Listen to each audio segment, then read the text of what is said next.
চালিয়ে ইসরায়েলকে রীতিমতো কাঁপিয়ে তোলা ইয়েমেনের এই হুথি বিদ্রোহী আসলে কারা?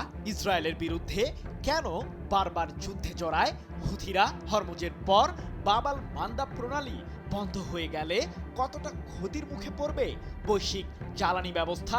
ইসরায়েলের প্রতিরক্ষা বেষ্টনীকে ভেদ করে দফায় দফায় ক্ষেপণাস্ত্র হামলা চালাচ্ছে ইরান সমর্থিত হুথি বিদ্রোহী গোষ্ঠী, যার কারণে বেশ চিন্তাতেই আছেন ইসরায়েলের প্রধানমন্ত্রী বেনিয়ামিন নেতানিয়াহু।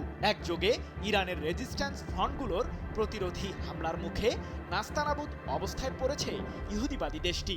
প্রশ্ন হলো, হুথিদের কি সত্যি মিসাইল দিচ্ছে ইরান? মধ্যপ্রাচ্য জুড়ে ছড়িয়ে পড়া চলমান এই যুদ্ধে এখন পর্যন্ত বহু ক্ষয়ক্ষতি হয়েছে। জ্বালানি সরবরাহে এ যাবৎকালের সবচেয়ে বড় সংকটে পড়েছে পুরো বিশ্ব, যার ফলে বিভিন্ন দেশের অর্থনীতির চাকা প্রায় অচল হয়ে পড়েছে।